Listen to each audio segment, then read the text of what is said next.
What is going on, guys? It is Birds in the Trap MMA, and I am back with another banger. Today I'm going to be remaking a video that I made back in 2023. However, a lot has changed since then, and I think it's going to be a banger. So let's do it, guys. We're going to be breaking down every champion versus champion matchup, alright? For most of these instances, we're going to be talking about the champion of the lower weight class moving up, okay?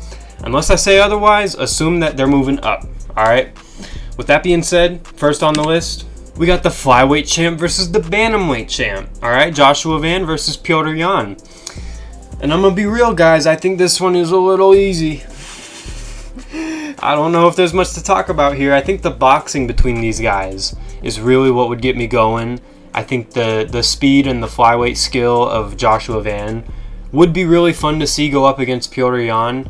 However, I think it'll make Petr Yan look really powerful, if you know what I mean. I think he'll be scoring knockdowns, and ultimately, Petr Yan is too experienced. He is a lot older than Joshua Van. Joshua Van is super, super young, but the grappling is obviously going to be too much for Yan. I think he could out-grapple him if he wanted to. I think he could outstrike him with just his kicks if he wanted to. Come on, man.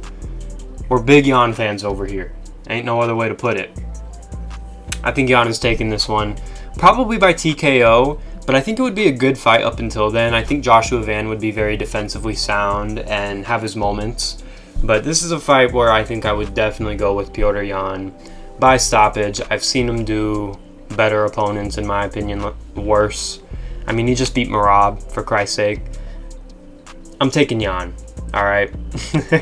And moving on to the next matchup, we have the bantamweight champ versus the featherweight champ, which is Petr Yan versus Volkanovski. This is a fight that I would have loved to seen a few years back, but at this point, I don't think it hit the same. But if I were to break it down for you, it's a tough one, but I would go with Volkanovski. I think the striking would actually be pretty close. I think Yan would, I don't think he'd hurt Volk necessarily, but I think he could wobble him and have his own moments where it's like, oh shit, Yan is in this fight. But I think overall, the master of range, the master of distance strikes would be Volkanovski.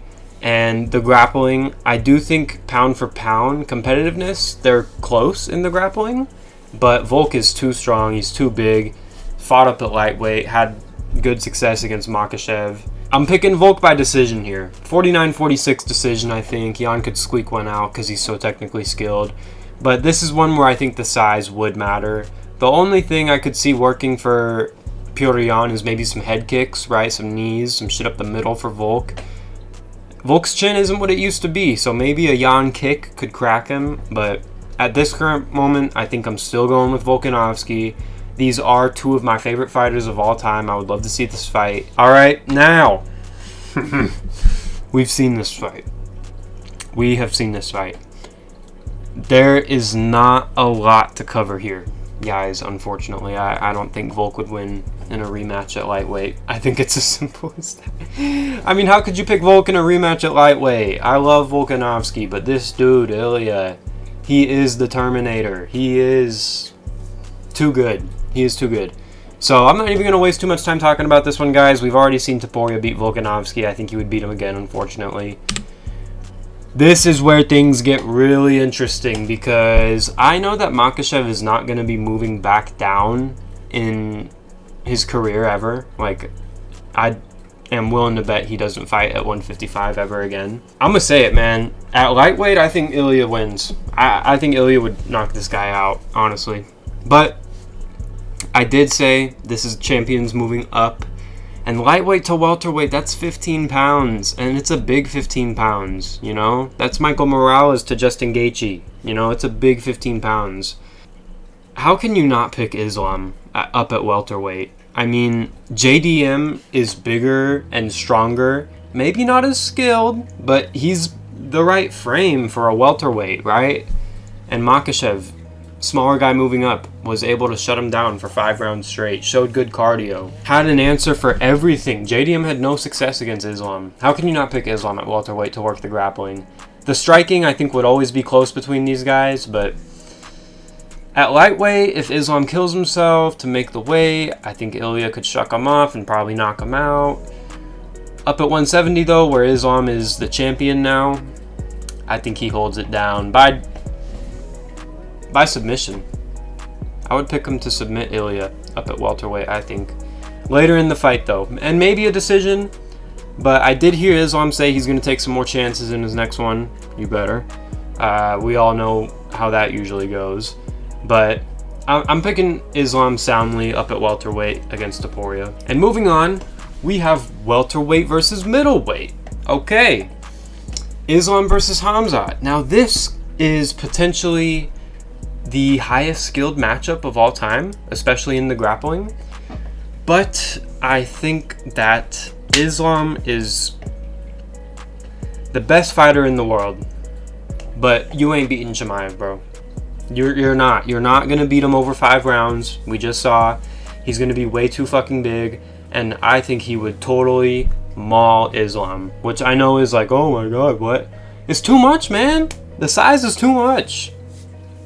Maybe Islam gets up more than DDP, but he's going right back down. This is a washout in my opinion. This is a Islam. I'm just imagining them in the cage. Islam would look like a lightweight again. This would not be a competitive contest, I don't think. If you guys have a different take, let me know. I would love to hear what you have to say about these matchups.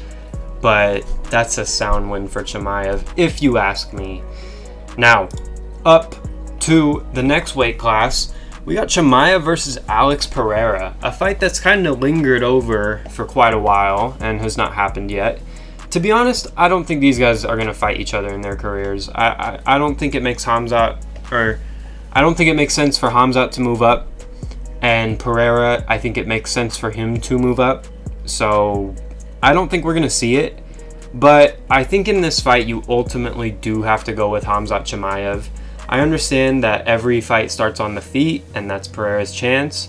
And maybe Pereira can force him to strike. And honestly, if Chimaev is on the feet with Pereira for 2 minutes, I'm willing to say 2 minutes. I was going to say 1 minute, but I'll go 2 minutes.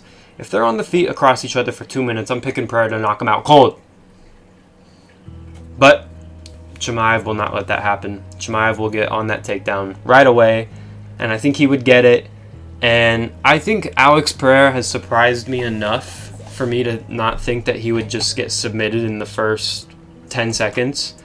But over the course of multiple rounds, maybe even multiple minutes, right? If he has like 4 minutes to work in a round, I think that's too long, and I don't think you're getting up. Unfortunately, I would pick Chimaev to beat my boy Alex Pereira. I like Alex Pereira so much more than Khamzat Chimaev. How can you be a bigger fan of Chimaev than Pereira? People out there think that. What kind of NPC dumbass are you? I'm sorry. I'm getting into a different tangent there. But I would pick Chimaev. That's all I was trying to say there, guys. And now moving on for the final matchup in the video, we have light heavyweight versus heavyweight, which is Aspinall versus Pereira, which has a pretty good chance of happening. And I'm going to be honest, guys. That's a tough one for Tom. That's a tough one for Tom, I'm telling you. I used to think that Tom would just run through Alex Pereira, just do his big double leg and just submit him. And I know it's kind of like, if I'd pick Khamzat to do something like that, why wouldn't I pick Tom? Because Tom will strike. Tom is going to test the striking. And, you know, he couldn't take Cyril Gane down. Cyril Gane was it. Now, I don't think he got super committed to any of the takedowns he shot on Gane. I'm just going to say that. I know they were counted as an attempt, but I swear to God, I didn't see like a full effort Chimaev type takedown attempt, right? So if he's going to be shooting like that, I'm picking Pereira to shuck him off and knock him out in a round. Like 1 round. Maybe two rounds, because moving up, maybe the power, maybe the chin is a little tougher to crack. But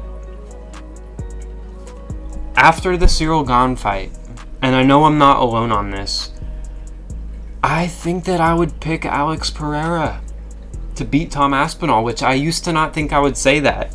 But we also did just see Pereira shake off Ankalaev, which I feel like Ankalaev is more like a clinch and shoot type of wrestler, whereas Aspinall is like a distance, okay, shoot, grab the legs, takedown type of guy. But he proved enough to me. I mean, he defended like 13 takedowns from the guy. Ankalaev, that is, you know? And he took Ankalaev down. People don't talk about that, but he literally took Ankalaev down with the trip. I don't think he's doing that to Aspinall. I don't think he's doing that to Aspinall. But I think Aspinall could have success in this matchup, obviously with the grappling. And if he were to win, something tells me it's a heavyweight submission. And if you know what I mean, you know I'm talking about that straight arm lock. You know I'm talking about that arm triangle. You know I'm talking about the head and arm choke. That same shit, right? That's what it is, where you just put your mass on him, right? Ezekiel choke. No, not no Ezekiel choke. But that would be Aspinall's chance. And I swear, with the way he was shooting against Cyril Gane, don't let Pereira figure that out. Don't let Pereira time that, you know. I don't want to picture what a 250 Pereira would hit like. That's fucking scary, man. And Aspinall has power, but he really has speed. And he just has power because he's a heavyweight.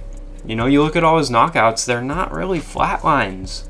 Now, you could say that about Pereira too, but Pereira's had more like concussive, like, oh shit, that dude's out. Like the head kick on Yuri. Aspinall ain't done that to nobody.